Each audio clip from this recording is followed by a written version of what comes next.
Bem, hoje eu vou trazer aqui no canal um assunto que sempre é bastante requisitado aí pelos inscritos no canal, e evidentemente tem lá toda a sua polêmica, né? É importante sempre lembrar que toda a história da humanidade, tudo aquilo que nós, dentro das nossas limitações, não entendemos, não conseguimos explicar, sempre foi cercado por todo um ar de misticismo. Isso é encontrado em qualquer civilização humana, representando fenômenos naturais, fenômenos físicos, tudo aquilo que a gente não, de fato não conseguia uma explicação plausível naquele momento, foi transformado num mito, num ser. Então não é totalmente assim impensável que muitos dos objetos voadores não identificados, né, tirando aqueles que são fraudes, são pura enganação, mas aqueles que realmente não têm uma explicação plausível, que passem a ter essa mitologia dos seres que vêm de mundos distantes para inspecionar a Terra. Lembrando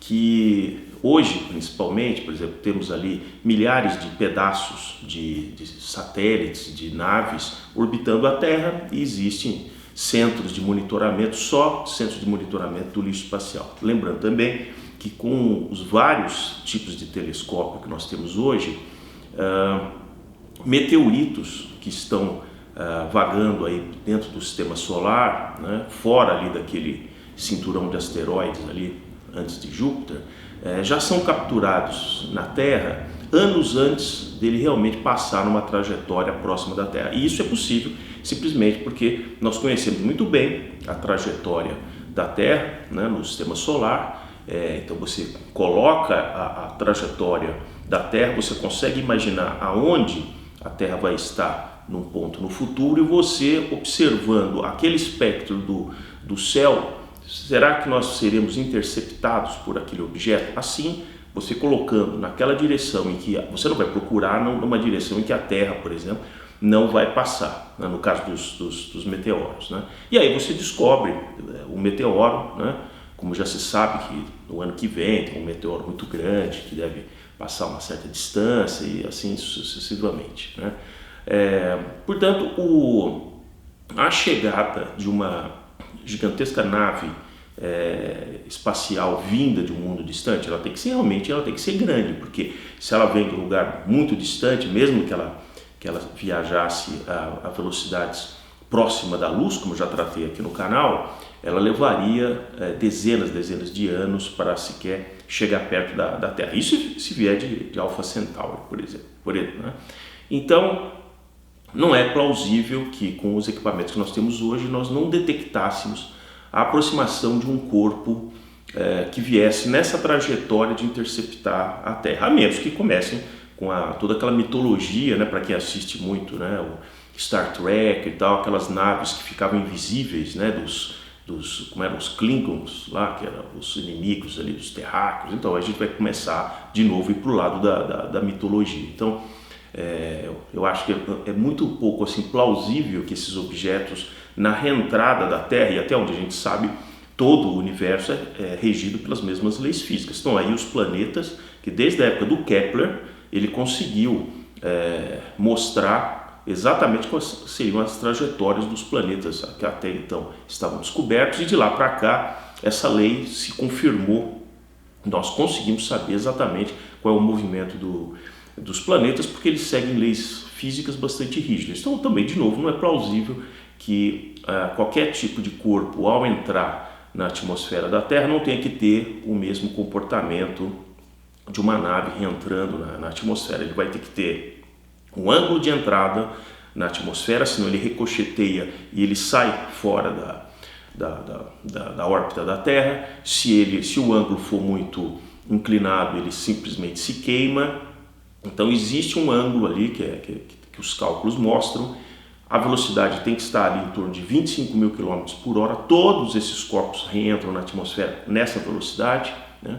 Então não é plausível que um corpo que viesse do espaço não seguisse a mesma trajetória para desacelerar e entrar na atmosfera da Terra. É claro que, de novo, se a gente começar a entrar naquela mitologia de naves com com dispositivo magnético que anula o campo magnético da Terra. Então, quer dizer, aí de novo a gente entra no lado da mitologia. Eu não vou entrar aqui no lado da mitologia, né? Quer dizer, tudo aquilo que você não consegue uma evidência empírica, é melhor você realmente não tentar explicar ou questionar. Então, eu vou usar aqui para esse vídeo esse maravilhoso livro, né, escrito em conjunto com o Tom Clancy, que depois ficou muito famoso como o criador de jogos de combate.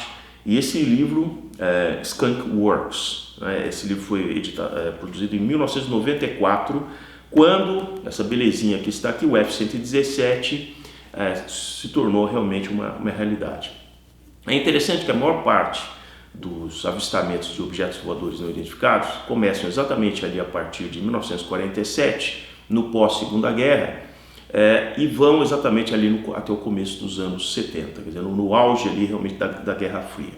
Particularmente nos anos 90, final dos anos 80, na verdade, quando o F-117 ainda era um total segredo, e aonde que vários desses aviões foram testados os protótipos? Lá na Área 51, no deserto de Nevada, onde tem toda aquela mitologia dos seres que ficam guardados ali, aquela coisa toda. Mas a Área 51 já foi criada ali exatamente para testar o U-2, que era um avião secreto para investigação ali após a Segunda Guerra, né?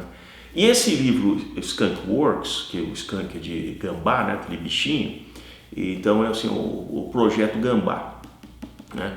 Isso aqui foi um nome dado, né, pela Lockheed Martin, né, quando ela começou a projetar exatamente aviões como esse, né, o U-2, o P-38, os aviões o X-15, então todos são projetos altamente secretos e que eram testados exatamente ali em Nevada. Quando o F-117 começou a fazer seus voos furtivos, muitas vezes à noite, então, vários relatos retomaram os relatos de avistamento de OVNIs, né, de cidadãos que evidentemente reportavam aquilo para a polícia e tal, tentavam filmar aquilo. É um avião furtivo, inclusive com baixo nível de ruído e tal, e com uma velocidade bastante grande.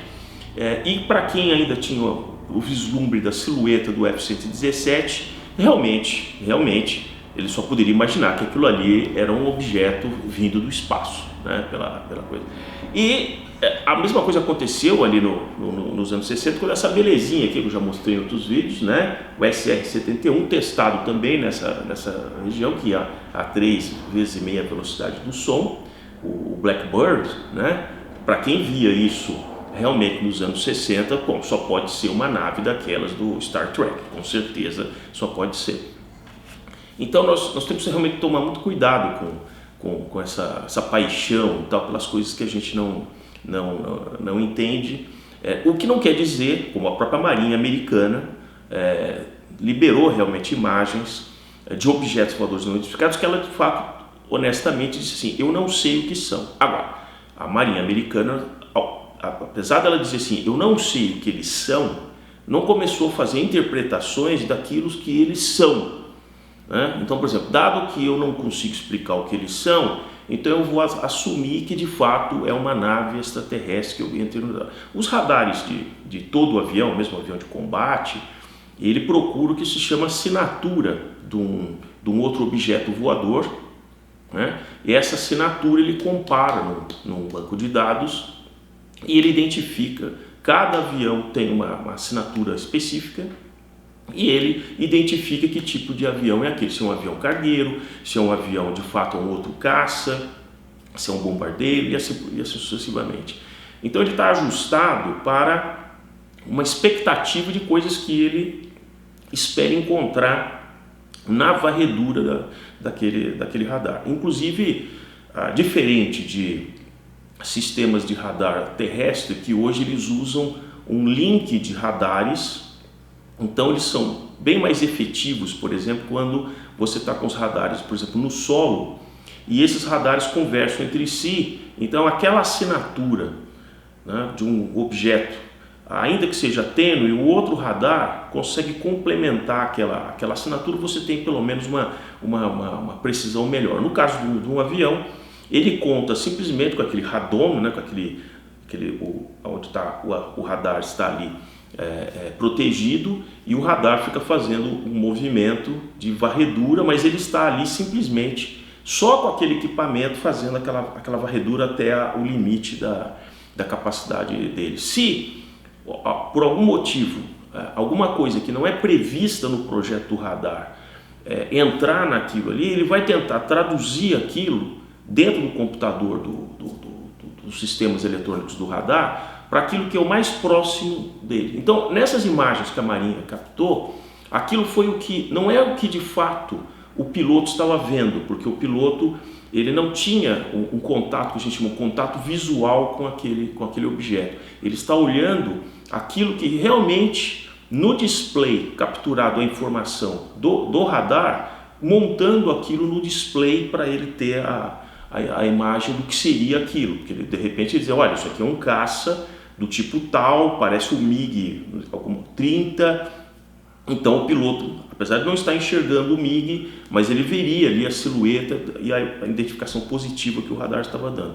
Então o radar pode ser enganado, ele pode ser enganado, porque muitas vezes ele está rastreando uma coisa no qual é inédito para ele. Por isso que a Marinha disse assim, olha, eu não sei o que é. Realmente se locomoveu com uma velocidade, uma coisa assim bastante grande, e de repente a gente perdeu o contato, mesmo que o avião tentou fazer uma aproximação, aquilo simplesmente parece que se afastou cada vez mais e tal. É interessante que numa situação dessa, é claro que daquele porta-aviões, onde os navios partiram, com certeza, em função da última direção que esse objeto aparentou ter, é claro que eles avisaram todos aqueles que poderiam estar numa rota futura daquilo. E é muito curioso que essas coisas simplesmente se evaporem, você não tenha uma continuidade do contato. Alguém deveria ter detectado isso, mas simplesmente isso não aconteceu. Nesse livro do Operação Gambá, isso foi um codinome que foi criado pela Lockheed exatamente para disfarçar o que eles estavam fazendo. Eles não poderiam colocar divisão da Lockheed para aviões furtivos, aviões que vão voar acima de 3 vezes a velocidade do som, aviões que estão testando tecnologias de furtivas. Então não dava para fazer isso. Então essa divisão, esse projeto foi criado como o projeto Gambá, simplesmente para não chamar assim a atenção do que aquilo está acontecendo. Passado alguns anos, né, finalmente aquilo ali acabou vazando. Não dava para esconder tanto o que se fazia, mesmo porque foram aparecendo toda uma sequência de aviões que a Lockheed foi, como estou apresentando aqui, foi apresentando, e aí sempre que ela apresentava, já havia pelo menos 10 anos de desenvolvimento e muitos protótipos voando. Alguns protótipos que eu estou colocando aqui nem chegaram a se tornar de fato aviões reais. E veja, a Lockheed não fez só aviões, a Lockheed também fez dispositivos navais também furtivos, como eu mostro aqui. E isso também leva a crer que algum desses objetos com esse formato pode ter sido também confundido como um objeto aquático não identificado, não voador, mas aquático não identificado. Então vejam a dimensão que essas coisas tomam. Até que chegou um certo momento, a Lockheed disse, não, realmente aquilo que eu enviava para ser testado lá na Área 51 era dentro do tal do projeto Gambá aqui. Esse livro é muito bem documentado, tem todas as fotos de época, e se conta como isso foi mantido em segredo. Então eu não tenho dúvidas absolutamente que ainda hoje existem vários protótipos que estão voando por aí, simplesmente são projetos que você nem sabe que eles existem. Em algum momento eles vão aparecer. Interessante que ao longo ali dos anos 50 e 60, até protótipos de aeronaves em formato de disco foram testadas. Só que não existia realmente tecnologia na época para que eles fossem estáveis. Nos protótipos que têm aparecido agora na Lockheed, nós vemos como o 44, né? O 45 praticamente são muito próximos de um formato dos tais objetos, né? Voadores não identificados, né? Então, eu só quero deixar claro que os objetos existem, os não identificados, sim, eles existem, mas é sempre bom colocar na conta que tem coisas que a gente não sabe o que está ocorrendo. Então, antes de evoluir para uma definição taxativa, né, de não, realmente são seres de outro planeta e tal, aguardem um pouco até que esses projetos se tornem públicos.